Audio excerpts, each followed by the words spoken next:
in the spirit of getting things kicked off, I think we have people trickling into the event. I would love, with all of the technical difficulties taken into account, to get started and share sort of the sentiment behind tonight's event. Synapticure is a patient-founded and patient and caregiver-founded company. We are patient and caregiver-led. We are a team made up of people who are deeply committed to democratizing personalized care for people with neurodegenerative diseases, because that's what this community deserves.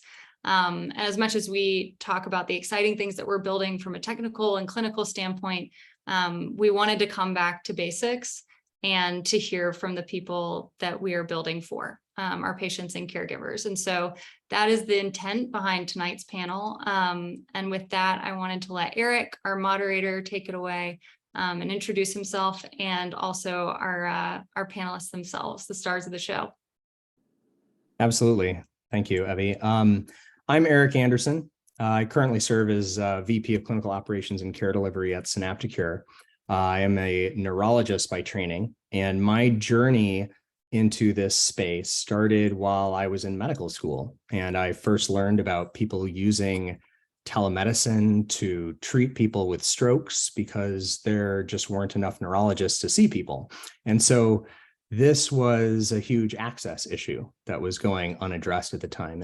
And at that time, which was around 2008 to 2009, the equipment to provide telemedicine cost around $50,000 per mobile camera unit. And so right around this time, the iPhone 4 was coming out. And the neat thing about the iPhone 4 was that it was the first time that it was integrating something called FaceTime into it. And I thought, hey, this is something that a lot of people have and costs a heck of a lot less than $50,000. And so I studied it with a small patient population at Grady Hospital in Atlanta, and published one of the first papers showing how the iPhone could be used as a way to replace these machines. And so since that time, I've spent all of my years in practice doing solely telemedicine for neurology. And I'd been keenly interested in figuring out ways that we can improve access to people who don't have it, and to also improve the ways that we as clinicians can interact with and help people. And so Synapticure was looking to do exactly that. And so I jumped at the chance to help build a care program that focused on what patients wanted and needed. And we reimagined the way that we could provide care to people and interact with people, since we're not constrained by a traditional in-person care model. Our program is a holistic one that's continuously iterating to serve our patients. And I think we really do a good job at that, but we're always trying to do better. And so we talk to the people we serve and model the way that we provide care to fill the gaps that people experience. And so while there's other telemedicine programs out there that are either mostly focused on the acute things in neurology, like strokes and seizures, there are some in-person clinics that have delved into telemedicine, but are often constrained again by the physical location. And I think that because of our unique model, I do not believe that anyone approaches the patient journey and experience like we do. And I'm very excited to explore the journeys of our guests, our panelists, and hear ways that we have helped, and also learn about how we can better serve and meet people's needs. And so with that, I'd love for the panel to briefly introduce themselves, let us know who you are, where you're from. And let's start with Ada. Hello, my name is Ada Nerio. I am from Cuba, living in Louisiana, Texas. New Orleans, Louisiana. And I was diagnosed back in 2018. I was recently married, and it has been a challenge. Synapticure has been a blessing, and has been the light on the tunnel, just to say the least. I appreciate that. DJ, Denby, would you like to introduce yourself? Hi, I'm Carla Baker, and this is Denby Baker. He was diagnosed April 29th of 2020, and we live in Indianapolis, Indiana. Thank you. And Donald. Hello, everybody. I'm Donald Gage. I'm in Missouri. 50 years old. And I was diagnosed in 2016. Like a lot of people, I had a hard time getting my diagnosis, and I experienced Raptol in 2013, and yeah, it took me about 3 years to get my diagnosis in 2016. On that note, Donald, would you mind, and I'll ask all the panelists this, but would you mind sharing with us a little bit about your journey, what your life looked like from the beginning when you were first diagnosed, and what kind of challenges you faced? Yeah, I was actually driving semi, and I started noticing a slowness in speech, and I was dealing with a lot of pain, and I kind of just blew it all off and figured, well, I'm driving truck. I don't speak that much. I'm just getting old.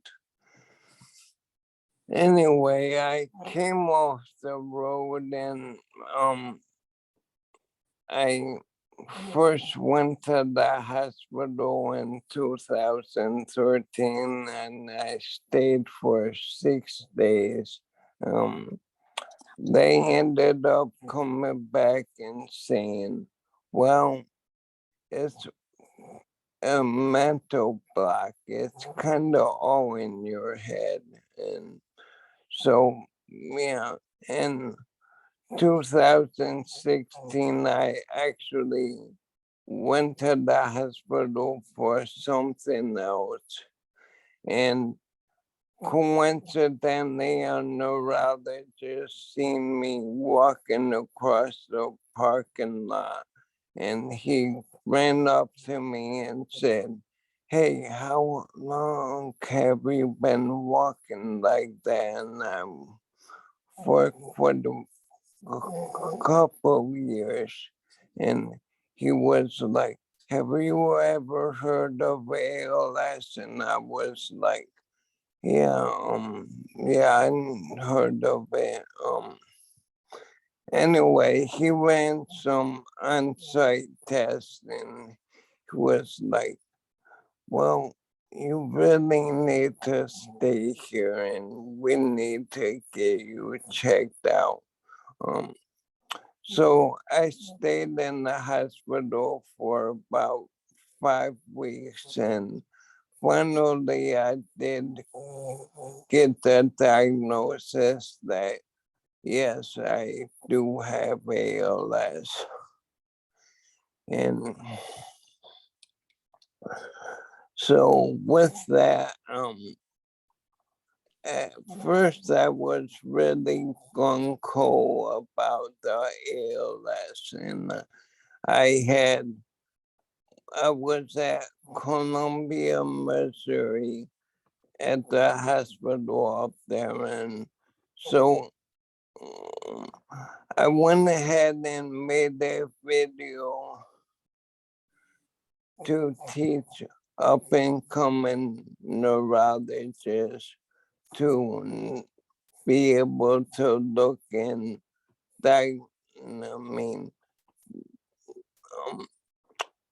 figure out if someone has ALS by just running the visual test.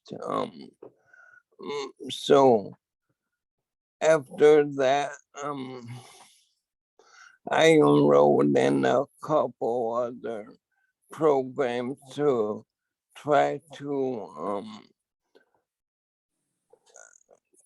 diagnose ALS earlier in patients, and eventually I went ahead and got home, and over the course of the next 3 years, I was experiencing a lot of emotional and physical abuse, to the point where it became unsafe for me to remain home. So I found myself in a nursing home. I stayed in a nursing home for about 2 years. One of the things a nursing home is supposed to do is quarterly, they're supposed to ask the residents, do you want to remain in a nursing home? So that was never done, and I kind of felt like I had to stay in a nursing home. And when it comes to a nursing home, if you want to be in a nursing home, that's great. It's a good place to be if you want to be there. But I did not want to be there. And I found it quite depressing. And it was during the peak of COVID. I myself did get COVID twice. Over 70% of the residents in the nursing home had died because of COVID. But so I became really isolated and lonely, and I did not have really any family to speak of. So I turned to Facebook and started to join every ALS community that I could. And I basically sent out friend invites to everybody that had ALS in the profile. And a woman who now works for Synapticure, she seen my profile and she messaged me, and she said to me, hey, you don't have to be in a nursing home. And I was like, really? And she was like, yeah. And she asked me if I would like her help on getting out of the nursing home. So the nursing home made my transition to back to living in the community. They weren't behind it, and they put a lot of obstacles in front of us. And Jean Patty was right there, and she tackled every problem that they put in front of us. Eventually, she did get me out of the nursing home, and I'm really happy to say, as in May 6th of last year, I've been living on my own in my own apartment, and it was a real challenge to get where I'm at today. But anyway, so Jean went ahead and took a job at Synapticure. And she was like, hey, Don, you really need to check this out. And I was like, okay. And so I went ahead and met with the care team. Michelle Edwardson, who is my care planner. And so, first Synapticure went ahead and gathered up all my medical files that were just scattered about from the last 10 years. They gathered up all the medical files, and then they enrolled me into the genetic testing with Brooke, who runs that department. And I also met with Dr. Faber, the neurologist. And within just a couple weeks, they had got me my first specific ALS drug. And I'm just saying that in 2016, if that drug was available to me and I had people that wanted to get me on that drug, I would 100% be in better shape than I am even today. I've really been blessed with a slow progressing ALS. And so went ahead and Synapticure has been just such an awesome program. I didn't really have existing ALS treatment, but if I had, they would have just worked really good with them. But so far they've been getting me a lot of medical equipment, including a non-invasive ventilator, power chair, and a alternating flow mattress, which has been a tremendous help. All this was done without me even leaving my apartment. And one thing I would like to say to anybody out there who has newly been diagnosed with ALS or have existing ALS diagnosis, I cannot stress enough how important it is to start getting on ALS medications. And through Synapticure, they did that so quickly. And,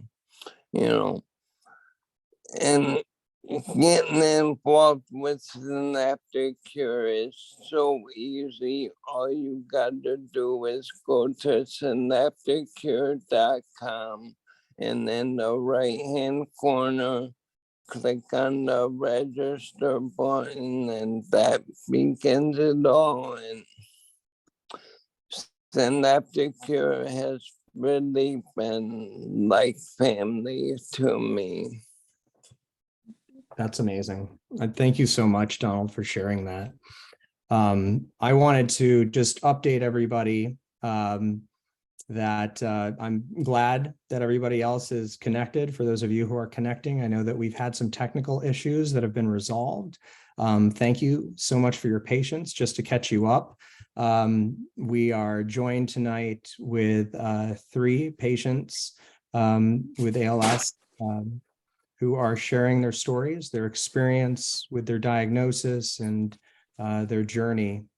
And so we just heard from Donald, who shared a wonderful story about how he had started and had progressed, and how his care has been has changed after he's joined Synapticure. I wanted to move on to also ask a similar question, and the question was specifically to tell us about your ALS journey that you've had so far. What did it look like when you were diagnosed? What were your most significant challenges, and where you've been? And so we're going to move on to Carol and Denby, if you all wouldn't mind sharing your story. Okay, so Denby was diagnosed April 29th of 2020. Now, prior to that, he was a bodybuilder, and he was an oil-filled mechanic, very active. He's 6'4", he ranged between 285 and 295 at that time as a bodybuilder. Big boy, very strong person. And then in September of 19, I noticed him stuttering and stammering. Didn't really think too much about it at the time. And it just got worse. And then there were days he sounded almost as if he was drunk when he had not had one beverage like that, so it gave us a lot of concern. And so finally, in April is when he got to see a neurologist and was diagnosed. And then we had a second opinion on the 29th of the same month in April, giving him the final diagnosis that yes, he does have ALS. So his started with his speech, and so that was in April. Then by September, he had several falls. So then his legs started being affected. He had a lot of twitching in his arms and back. And so by December, he started using a wheelchair, not all the time, but a lot of time. And then by March of 21, he was full-time in a wheelchair, unable to walk at all. It was not even with a walker. He could not take steps. So now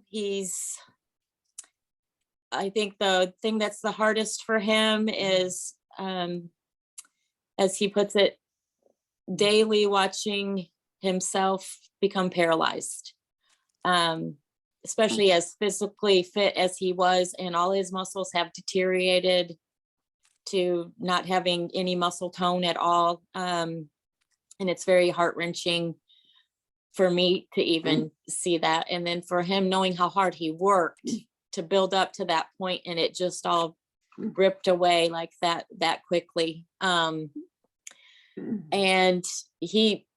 when he first was diagnosed, he really struggled with wanting to commit suicide.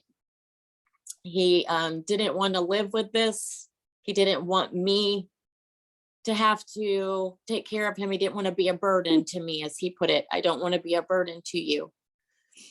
Well, thank goodness that he did not go that route, because I've told him day after day, it's okay, babe. I've told him day after day that I will take care of you every day for the rest of my life if you just stay here with me. Just stay here with me, because he's my best friend. And I don't know, he is just my world. And I am his only caregiver, just me. And we love it that way, though. We've grown, our relationship has gone so much stronger. And you think spending 24/7 with somebody every single day, you're going to get on each other's nerves or whatever, but our relationship has gotten even stronger. And believe it or not, we laugh all day long, because he is just the funniest. His sense of humor has not changed. He does sometimes wish that it did affect your brain, so that he wouldn't notice all these changes to him, but it doesn't. So he is 100% fine in his mind. It's just his body that's on. So that's where we are right now, I think. Yeah, let me get a towel for your eyes, baby. Well, thank you, Carla, and Evie for sharing that Yes. very heartfelt story. Again, for those of you who are joining us, we are going over patient journey stories with patients that we have with ALS. Donald Denby Baker and his wife Carla and Ada. And so the question currently on the table is to tell us about your journey and what did life look like when you were diagnosed and what are your most significant challenges. And so with that, we'll move on to you, Ada, if you wouldn't mind sharing your story with us. Absolutely. Like I said before, I was diagnosed back in 2018. I was recently married, and it has been a challenge. I was ready to go and conquer the world, and I ended up in front of a doctor who told me to go home, get my affairs in order, and start working on my bucket list. When I went to get my second opinion, a staff person at the doctor's office told me, well, basically she asked who was going to inherit my shares. Mm. Depressing doesn't fit. Depressing is not the right word. Especially for me, that I was a high-heeled person. It's been very challenging. I was working up until last August. I had to stop working. I couldn't keep doing it. I am right now dealing with disabilities. Jean has been my rock. She has had every single aspect of it. She checked the papers, she has answers. And between her and my sister are handling everything, because I have to admit it, I am depressed. It's very hard to see everything that you're trying to go down. So yes, I do recommend Synapticure to anybody who is on this journey. It's awesome to have that backup when you don't know what else to do, what's next, what's coming next. Thank That's my you. journey. Thank you for sharing that. Again, for those of you You're who are welcome. joining us, if you have any questions for our panelists, please leave them in the comments. Donald, let's go back to you. I was going to ask you a question about what was the biggest hurdle, or what's been the biggest hurdle that you had to overcome in your care. Probably the biggest hurdle has been accepting what's going on with me and leaving behind my two daughters who really mean the world to me. They're currently 10 and 12. Saying goodbye has been the hardest. So with that, with the time that I do have, I just make as many memories as possible. Yeah, that's a good answer. for Carla and Denby, I wanted to ask you a question. So why did you choose to add Synapticure to your care team specifically? So he wrote this for me to read to you guys. He follows Brian and with I am ALS. And when he first spoke of Synapticure being centered around and focused on ALS, this is him speaking. I thought, bingo, Brian wouldn't put his name and recommendation on something that would not benefit me and my wife. So that's how he started looking into it. And so when he contacted them, it was basically instantaneous that we got contacted back. We had our own coordinator that we have her cell number. We can text anytime, Sundays, it doesn't matter. If I have a question, I just send her a text. Her name's Erin. She is fantastic. Denby's always emailing, with just questions or, seeing if they've heard anything new about something maybe he's read about, a new thing coming out or whatever. He just reaches out to them and asks their opinion or stuff like that. But they have been fantastic. Dr. Faber has been, leaps and bounds more helpful than his previous doctor, which with them, we just felt like they were just using Denby as for them to get research from him, not to actually help Denby, if that makes sense. Like checking his progression every 3 months, but that was just for their records to document so they can kind of figure more out about ALS, but not actually to help Denby. But Dr. Faber is 100% about helping my husband. And it is just a very comfortable setting. Like we're at our home, basically FaceTime with him. And he speaks to us at our level, where we totally can understand everything that he's saying or suggesting. And we can always reach out if we have any questions or we want to change our appointment or see him sooner for some reason. There's never a question or problem with that. And they are very, very quick to respond. And that has been awesome as well. That's great. Thank you for sharing that. Mm-hmm.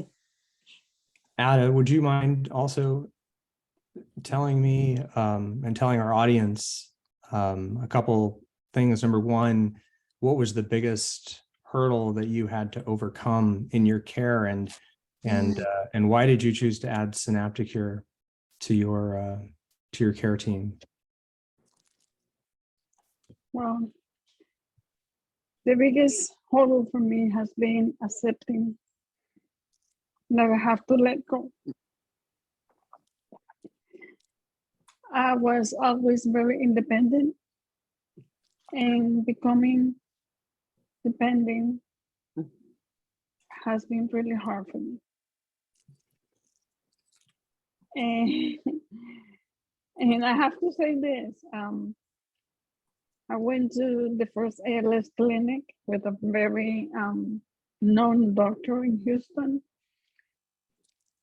and that was so depressing. It was all about what's gonna happen next. It was all about, hey, make sure that if you are going to order a wheelchair, you need to put the order 6 months in advance. It was never about what can we do to heal or to,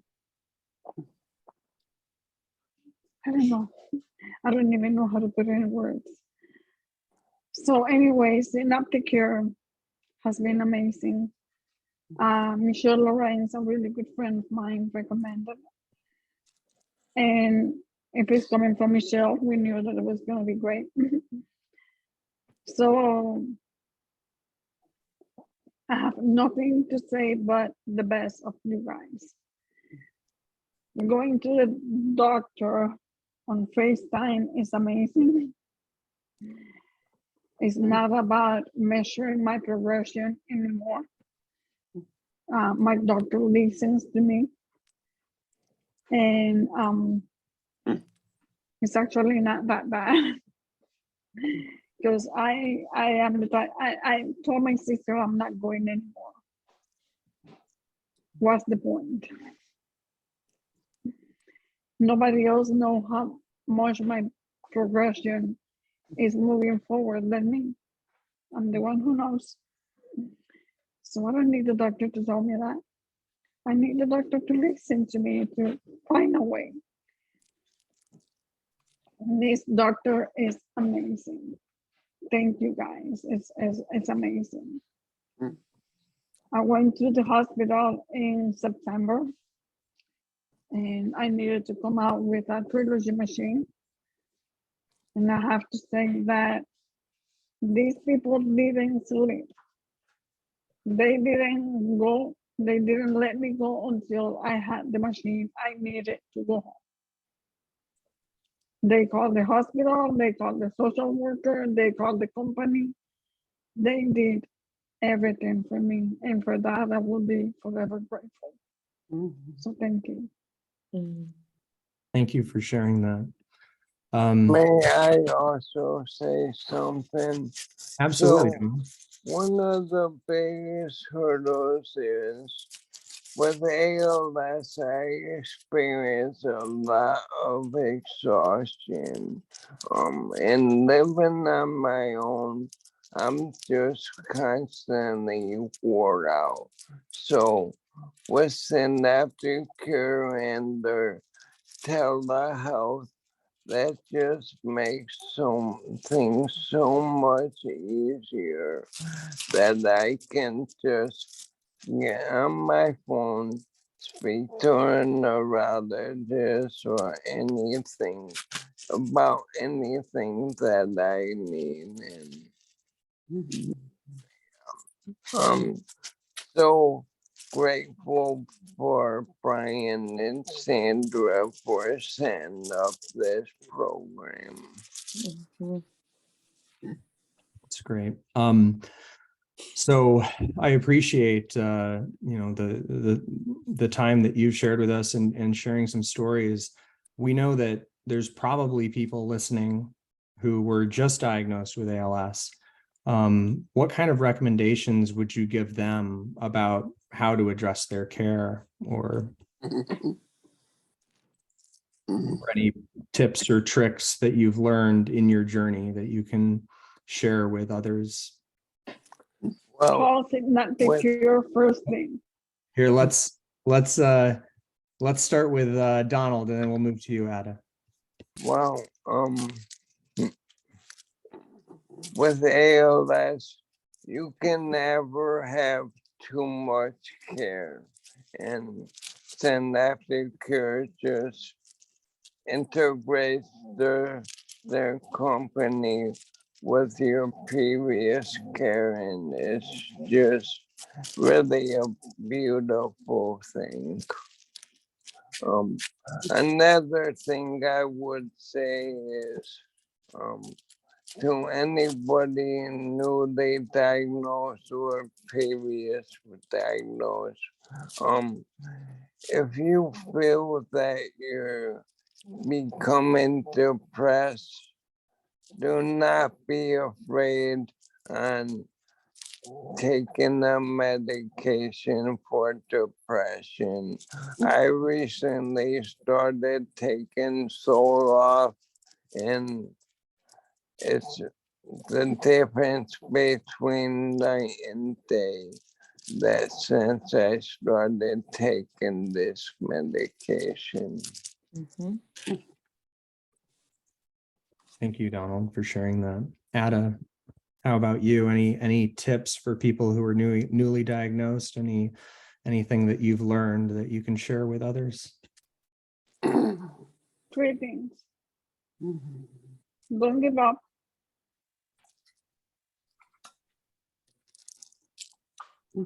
Surround yourself with family and friends and take the help. And call Synapticure.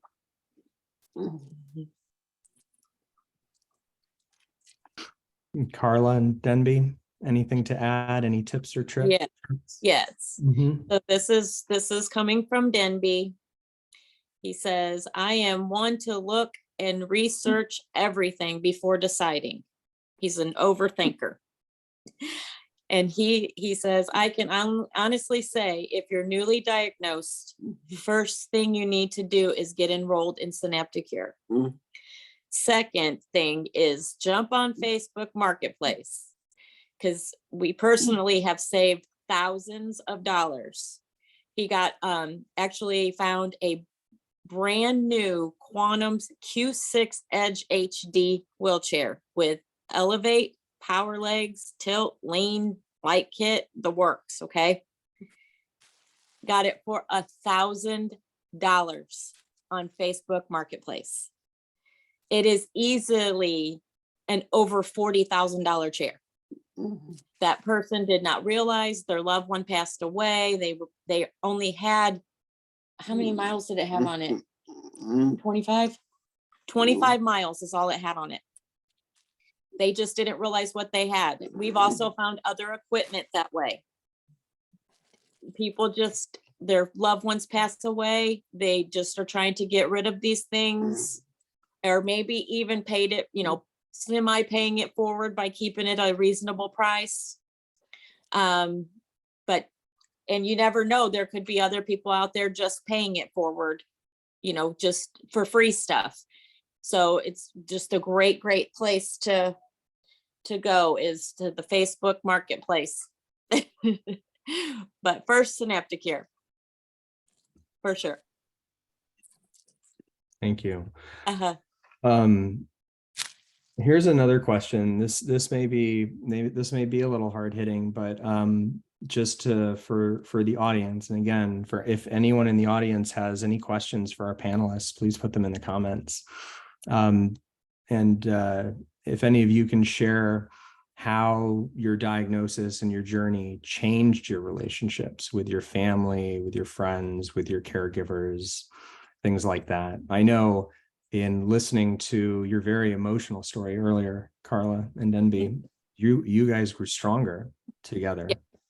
Well, we actually were only engaged when he was diagnosed, and we got married after.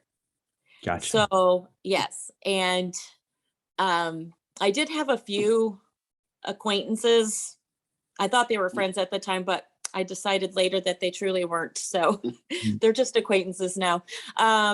Say to me, you're going to marry him knowing this? You know what you're going to have to go through? Blah, you know, all these negative things. And I personally feel like God put each of us in each other's lives for a reason. And I know that I am here with him to take care of him. That God knew that I would, and I would want to, because I do, and I would do it every single day for the rest of my life. And I'm happy to do it. And he needs me, and I need him. So it has definitely made us grow closer. But he's had other relationships blossom even more so after diagnosis. His stepdaughter and him have grown so close now, and she talks to him more than she does me, you know, and I'm her mom. So it makes me very happy. He has had a few family members on his side of the family that pretty much have distanced themselves from him. Maybe they just can't handle it. You know, that's their way of dealing with it. Instead of embracing him and spending time with him, he hasn't seen them for over 2 years. So they haven't even seen him in this amount of his progression, you know. And then we have friends, the Montagues, they live in Wisconsin. They drive 6 hours, usually about once a month, and they may only stay for a day, but they'll drive 6 hours one way to come in and spend time with us and visit with him. So, and you know, and we have a lot of other family and friends that have, you know, keep in contact. The message texting with him is huge, because he uses his Tobii Dynavox eye gaze that he can communicate through texting, and so he's constantly doing that with all his friends, the Walkers, the Millers, you know, just lots of friends out there. I don't want to leave anyone out, but he's just got a lot of friends, and they're probably on there watching. So sorry if I've left people out, but anyway, but yes, our relationship has definitely grown closer through all of this. Yes. Very inspirational. Yeah. Ada or Donald, any similar experiences or contradictory experiences with how ALS has affected your relationships? Well, I just have to say, We can start with Ada this time. We started with Donald last time, so we'll take I'll be turns. brief. I just have to say that I have been surrounded by love, by everybody, friends, family, neighbors, everybody. Can't complain. Thank you. Donald? Well, I don't have a happy story.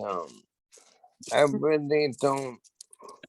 I kind of been abandoned by my family, except my 2 daughters, which they only have known me as being sick, that I just love them so much. They are very protective about me, but really Synapticure has become my family, and my in-home caretaker is like family to me, along with occupation therapy, physical therapy, speech therapy, and things of that nature. Thank you for sharing.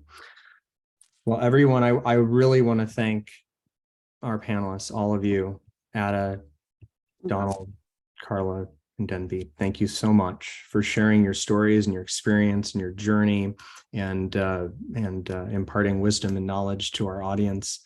For those of you who joined late, this is a recorded session, and we will be posting it later, so it will be available. Any parting words that you all want to share, or anyone wants to share, as we wrap up here? Yeah, I would like to say to everybody, I think sometime in the near future, we will all be given the middle finger to ALS, and ALS will become a manageable disease like diabetes. Oh, I hope you're right, Donald. We all Yeah. do. Yes. Ada or Carla, Denby, any other parting words? He's typing something for me to tell you, okay? And I'm holding my hands down. Okay.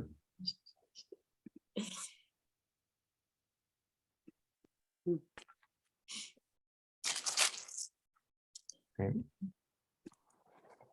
Is the only way to go. I don't know if you could hear him. Synapticure is the only way to go. Got it. Thanks. The only way to go.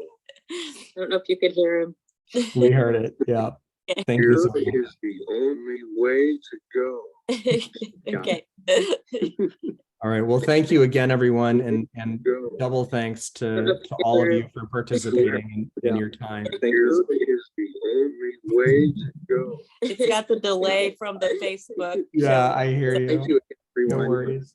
All right. Well, thank you, everyone. Again, this will be made publicly available, and Here is the we'll only go ahead way and to go. wrap it up for the night. So thanks again. Appreciate Thanks it. for having us. Thank you all. Thank you. Thank you so much. Bye-bye. Bye.